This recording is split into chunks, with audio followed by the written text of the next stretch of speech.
here, give here. I'm Lisa Allegas, and welcome to Newsmakers. Live here, give here. That's the message of the Carthage Area United Way 2023-2024 campaign. In this edition, we will learn about the fundraising effort and the 11 nonprofit organizations it supports.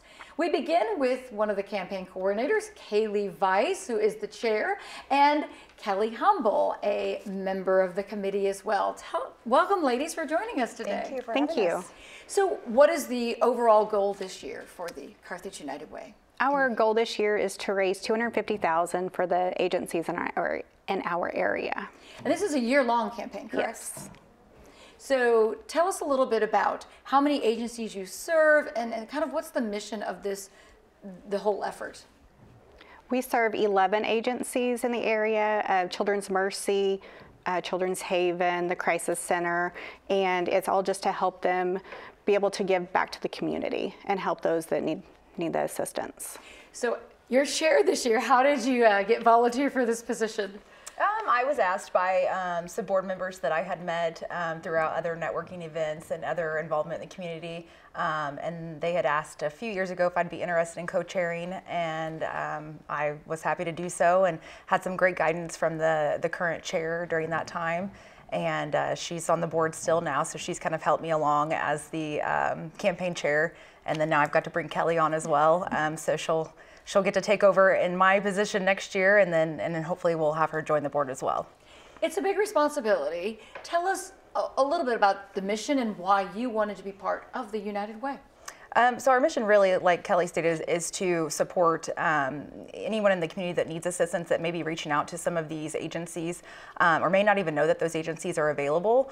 And so a big goal that we have is to get the word out that there is help, and there are people and agencies in the community that have resources available, whether it's transportation or shelter or food or clothing. You know, and so that's kind of our goal, is to get the word out so that people will be using those resources. Nonprofit organizations don't necessarily always have funds for marketing and for getting the word out. So being part of the United Way, does that help them get some recognition? I believe so, yeah. Yeah. So let's talk a little bit about how the funds are distributed. I mean, you have 11 agencies. How do you determine the need for those agencies? So we specifically fund agencies that help our Carthage residents and the community partners, like Cross Lines or Crisis Center or Lafayette House. And we don't require those agencies to have a certain strategic target or fall under a specific program guidelines for funding, whereas some other United Ways may do that, or other nonprofit agencies that support things like this, they may have a certain guideline that they have to follow in order to receive funding. So ours is based on their general needs for whatever expenses, whether it be operational or anything in that area. And they wouldn't be able to continue funding that or have the availability to disperse those funds or services to the people in need, if they didn't have support from outside sources. You bet. So I mean, it kind of did prompt my next question, which is, we have another Area United Way which serves multiple counties. Why was it important for Carthage to feel like we step up and have its own United Way? I think, specifically to help the Carthage and the area residents, within Carthage and Barton County, and these agencies always are going to need help. There is never enough to go around, and so to be able to provide additional funding, specifically for those Carthage residents, they're always going to need it. So whether they're allowed to get funding from other places, that's great. There's always a need. So Kelly, tell us a little bit about some of the ways that funds are raised and what you hope to, inspire the community to do. A lot of companies around Carthage have their own, I guess, kickoffs, you could say. And there's also Domino's has helped us out in the past and will donate some of their proceeds. And I know where I work at Mercy in Carthage, we have a kickoff and everyone will donate there, and you can volunteer to donate whatever amount you want. It's just anything to help out our town. Yeah, and with, like she mentioned, the workplace campaigns, it makes it very easy to either do a one-time donation or a lot of places, I know my employer specifically, will do payroll deduct. So you can set that up, it comes out of your paycheck. It's very simple. You almost, you almost forget that you're doing it because it just happens automatically. And so, you know, for me, that works great.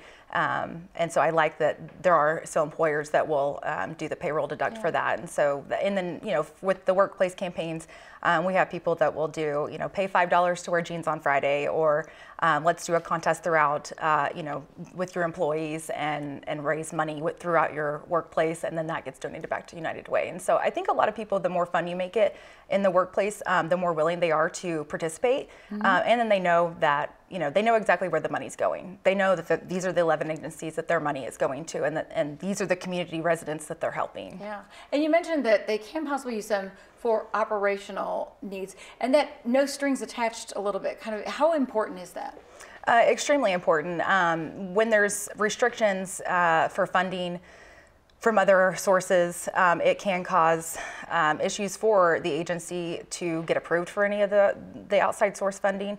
You know, whether they need an AC replaced or they need a new refrigeration system to keep the food that they're, you know, that they're feeding our community members that are hungry. There are, you know, staffing issues. They come across many you know, obstacles throughout the year, and they may wait all year and not have anything to continue on with whatever that project was or whatever that their mission for that month was, because they just don't have the funding. So they rely on you know, places like United Way. These donations. All right. Well, Kaylee Weiss and Kelly Humble, thanks for getting the conversation started. Thank you so much. When we return, we are joined by representatives of Crosslines Carthage and 4-H, just 2 of the 11 charities that are part of the Carthage United Way.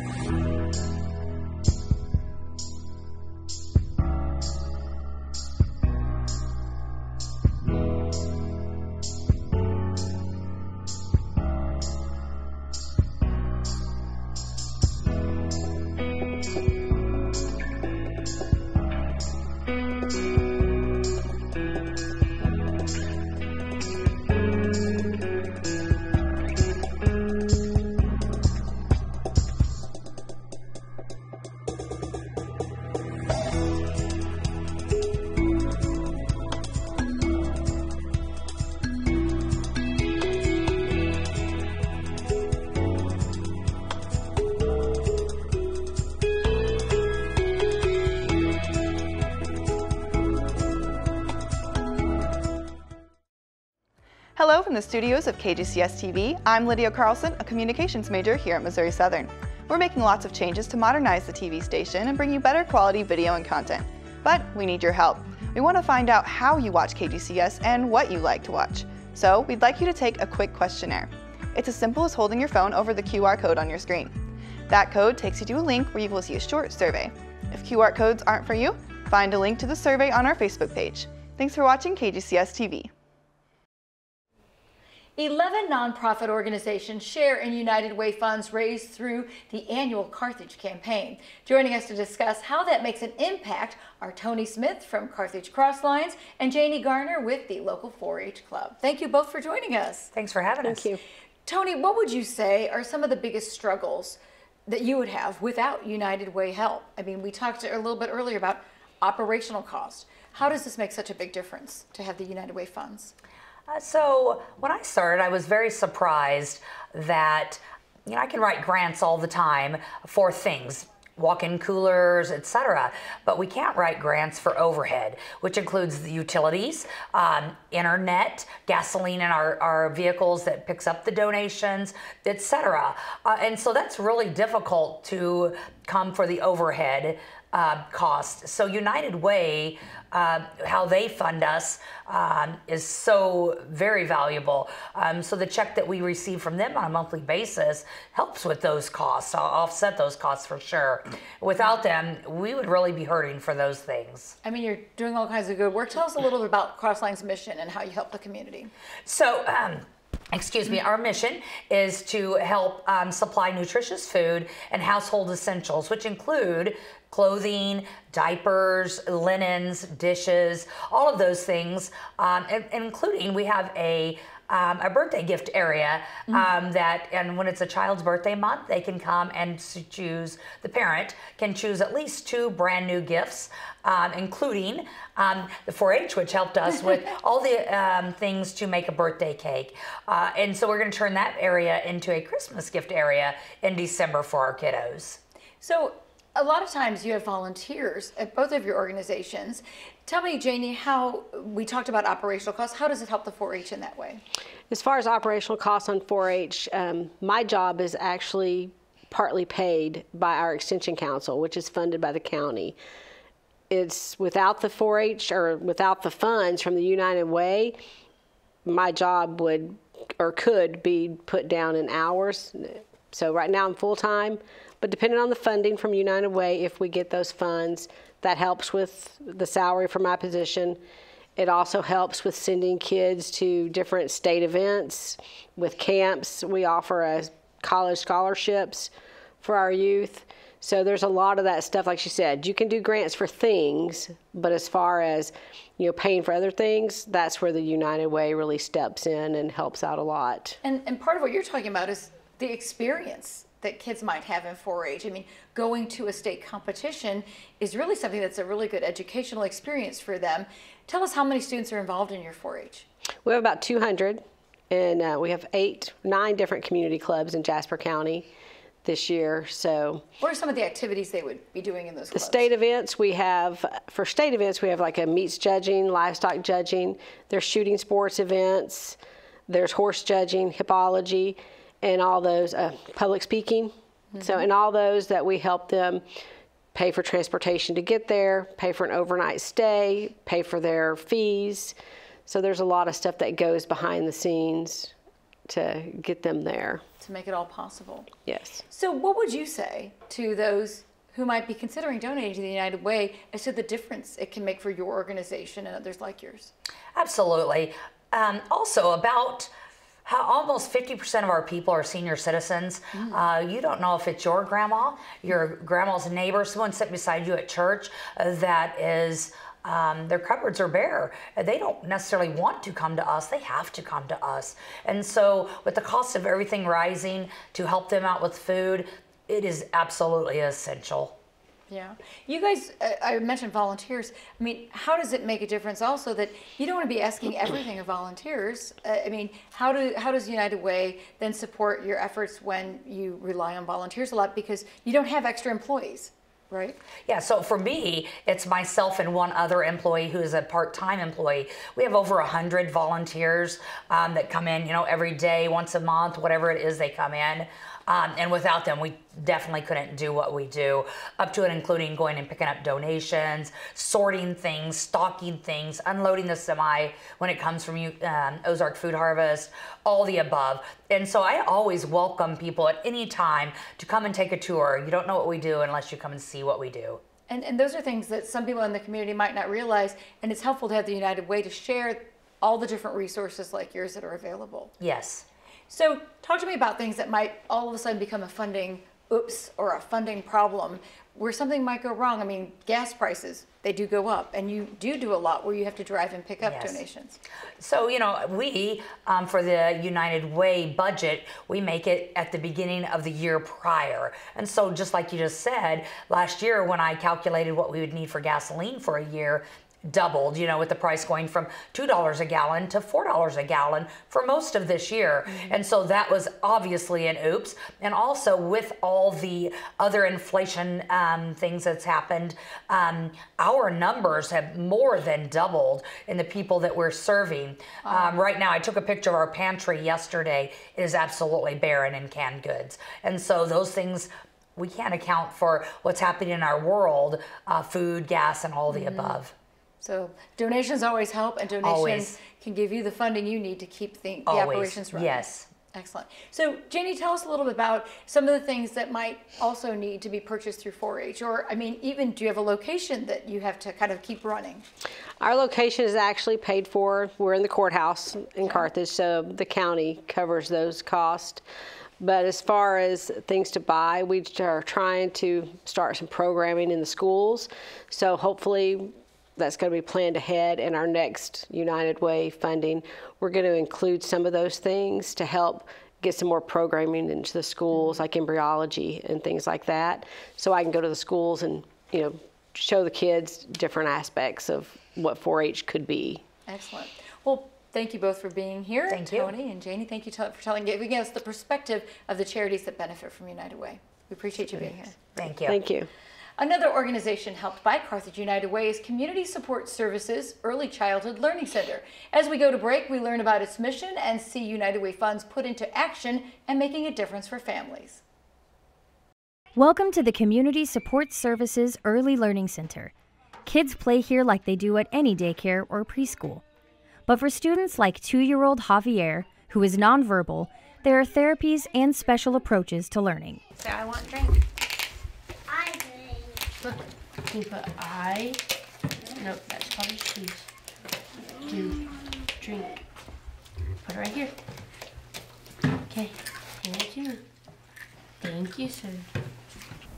If you would have seen my son a year ago, he wasn't the same child. He sees more social cues that he wasn't seeing before. He is signing, which is awesome, and he's picking up more. And I think just seeing and interacting with the other children, even if he's not directly looking at them, and seeing the guidance from the people at the center, that they are, helping him, encouraging him grow. Dana Craig has 2 sons attending the Early Learning Center. Javier's little brother Jakota is also nonverbal, and their access to services depends on the bus, driving them to and from the Learning Center, a service provided by donations from the Carthage United Way. So our funds that we receive from the Carthage United Way help us with our transportation program, and so this makes sure that all children have an opportunity to be served and receive services at our center. So we provide transportation to and from Carthage and to and from public schools in the area so that families can receive services both in the public school and then also here without leaving work. It is amazing, especially I have 4 kids, so with the bus service, they get that social interaction with the other kiddos on the bus. They get the guidance from the the bus helper, and then the bus driver. And it also saves my kid's father and I from having to drive across town, every morning and every afternoon with this busy town rush. One family in particular only has 1 vehicle. And so when he's off to work, he can't deliver the children, so they wouldn't get to come if we didn't go pick them up. And so it's very important for us to be able to bring them so that they can have this experience. We work different shifts so that one person can watch the children and the other one can work, because childcare is through the roof, And so we only have 1 vehicle, and we drive each other back and forth to work so that someone could have a vehicle. I know it's rough. And so I don't know what I would do if we didn't have the bus. One of the buses or vans is equipped with a lift to accommodate children in wheelchairs. And aides make the journey with the driver. We get a chance to show the kids that not just their family loves them, but that we love them and want to support them and want what's best for them too. The bus ride itself is also helping the boys in other ways. My 2 sons have sensory processing disorder, and they didn't like to be outside, walking in the grass, even with shoes on, walking in rocks. But with this routine every single day, we've seen it change them to get into the vehicle. We work with children in our First Steps program. They could receive physical therapy, speech therapy, occupational therapy, a developmental therapist, or even some nutritional services through a speech therapist could be offered in the center. The center has snack time and nap time, playtime for social skills, and gets them ready for public preschool and kindergarten. Eventually, there will be a transition to public schools, sometimes starting with a half day in each place. another reason the buses are so important. So because we partner with the public schools, we transport children where they can go to the Early Childhood Special Education public school program for 3 hours, and then they can get the rest of their educational day here at the center. That allows the family to be able to work and not have to leave work to transport their child back and forth. We couldn't do it without their help. We just couldn't run them clear to Carthage. So it really is a blessing to have the support, and it really helps those kids because they really love it. Dana says she sees the boys' independence building with their transportation routine. And then they get dressed. We put on our shoes and our coat, and then we wait to hear it because the van is pretty loud. And once I'm like, let's go, they just automatically know. They come smiling, ready to go. They're trying to pull the door off the hinges, you know, and then they both just come racing down the porch to go to the bus. And they just get so excited, you know, just smiles. Smiles for a ride that delivers them to a place where education goals can be met. For Javier, communication. I mean, I think that's what every parent wants. You know, I think that's what every toddler wants. It's just communication, and we're doing that, you know. They're working with us. We have a speech therapist as well, you know, and he also just got approved for a talking device, so we're moving that way. For Newsmakers, I'm Abby Brower. It's often said charity begins at home, but there is another place where kids are learning about giving, and that is at school. The Carthage Area United Way counts high school students among its team members in supporting charities. They are known as student advocates. Joining us to explain their role and efforts are Kristen Harrison, who's their faculty advisor, Kaylee Binney, a current student advocate, and Quincy Atwood, a former advocate. Thank you all for joining us. Thank you for having us. So Kaylee, let's start with you right here in the middle. What is a student advocate? Do you have a certain role or responsibility?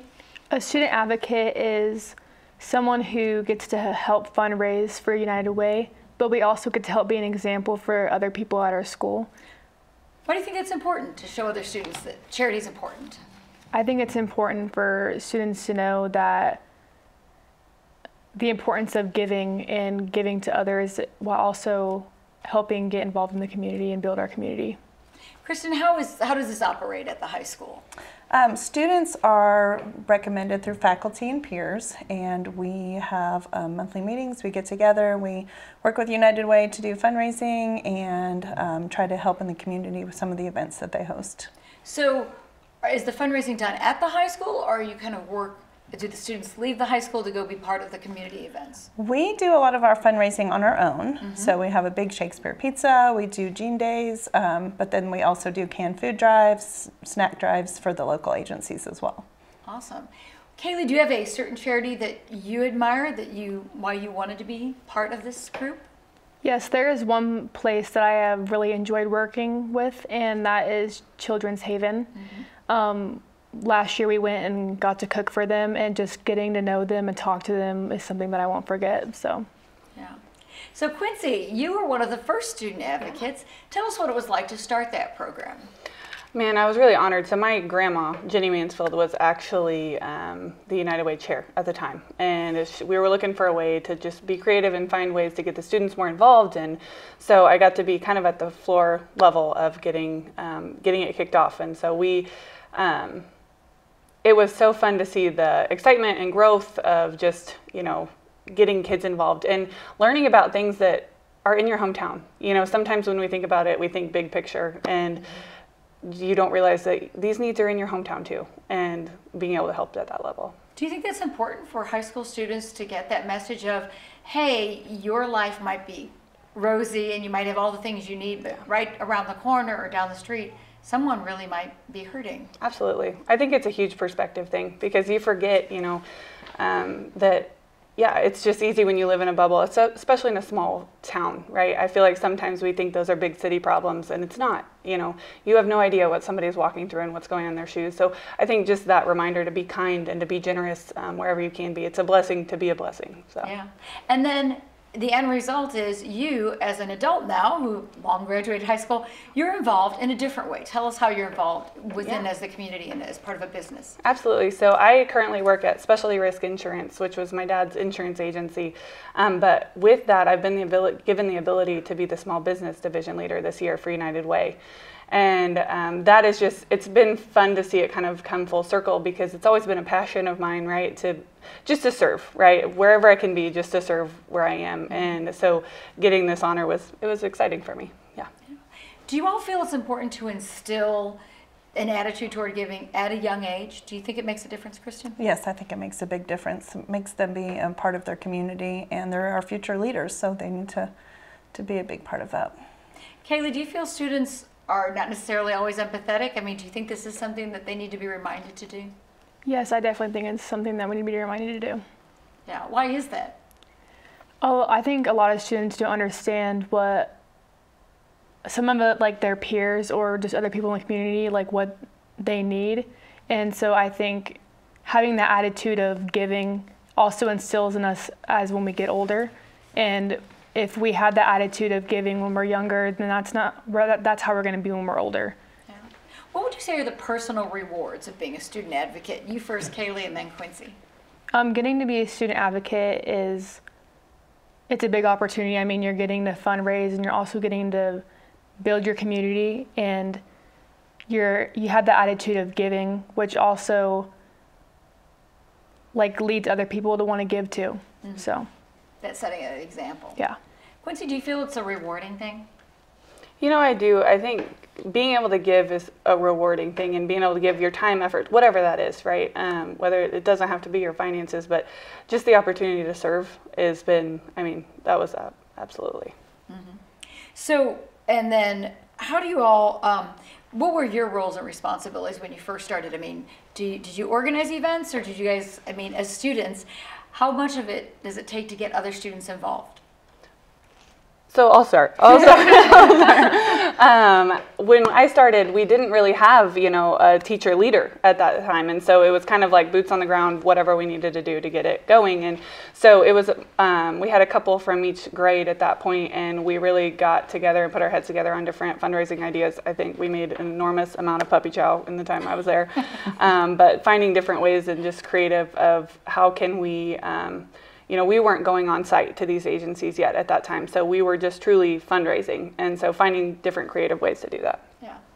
And do you go on site now to the They've gone to Children's Haven, and we've gone to Salvation Army and Cross Lines, and we're hoping to be able to go to a few more this year.